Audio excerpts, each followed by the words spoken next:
बिहार की सियासत अमूमन धन बल, बाहुबल और जाति बल के लिए जानी जाती है। चुनाव में भी दागियों का ही बोलबाला दिखाई देता है, लेकिन इस माहौल में कई प्रत्याशी ऐसे भी होते हैं जो बदलाव की उम्मीद भी जगाते हैं। ऐसे ही एक प्रत्याशी के बारे में आज हम आपको बताने जा रहे हैं। नाम है संजय सहनी। 34 साल के संजय सहनी मुजफ्फरपुर की कुढ़नी सीट से एक बार फिर निर्दलीय चुनाव लड़ रहे हैं। इनकी कहानी बेहद ही दिलचस्प है। ये वो शख्स हैं जिनको बॉलीवुड के सुपरस्टार आमिर खान ने सलाम किया और भारत सरकार ने ब्रांड एम्बेसडर के रूप में पेश किया। आप जानकर हैरान होंगे कि ये आज भी मनरेगा में मजदूरी करते हैं। संजय कुमार उर्फ संजय सहनी रोजगार की तलाश में 2010 में बिहार छोड़ दिल्ली चले गए थे। बिहार छोड़ना मजबूरी इसलिए बना कि यहाँ उनके लिए 2 जून की रोटी का जुगाड़ करने लायक कोई काम नहीं मिल रहा था। दिल्ली पहुंचकर शुरुआती दिनों में अलग अलग कई फैक्ट्रियों में मजदूरी की। बाद में उन्होंने बिजली का काम सीखा और बिजली मिस्त्री बन गए।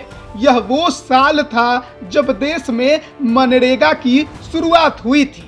वे जब तब साइबर कैफे जाते और मनरेगा के बारे में ज़्यादा से ज़्यादा जानकारी जुटाते थे और अपने गांव फ़ोन करके अपने रिश्तेदारों और परिचितों से पूछते थे कि क्या वे मनरेगा से परिचित हैं, क्या उन्हें मनरेगा का लाभ मिल रहा है। जब वे दिल्ली से घर आए तो उन्हें परिचितों और सगे संबंधियों ने जानकारी दी कि उन्हें मनरेगा के तहत काम तो मिलता है, लेकिन उसकी मजदूरी किस तरह तय होती है वह आज तक पता नहीं।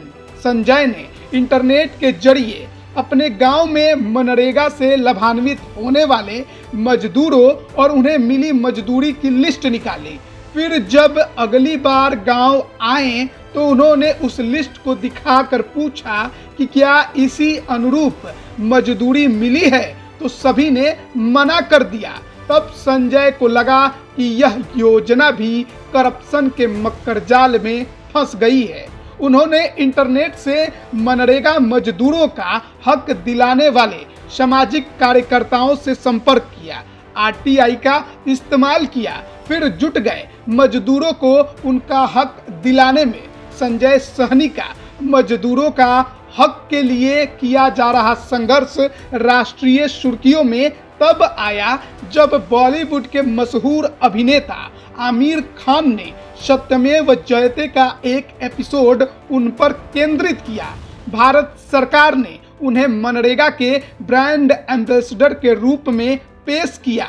मजदूरों को हक दिलाने की इस लड़ाई में संजय की खुद की माली हालत ठीक नहीं रही। वे आर्थिक जरूरतों को पूरा करने के लिए जब तब खुद भी मनरेगा के तहत मजदूरी कर लेते हैं, आसपास बिजली का भी काम कर लेते हैं, बच्चों की पढ़ाई सामाजिक सहयोग से करा रहे हैं। उनके पक्ष में प्रचार करने के लिए कई सामाजिक कार्यकर्ता देश के अलग अलग हिस्सों से पहुंच चुके हैं।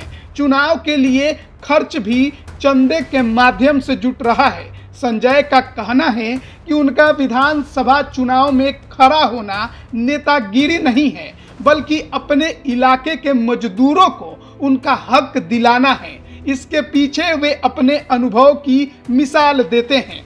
संजय इसके पहले 2020 के विधानसभा चुनाव में भी निर्दलीय उम्मीदवार बने थे। 4800 से अधिक वोट लाकर वे चौथे नंबर पर थे।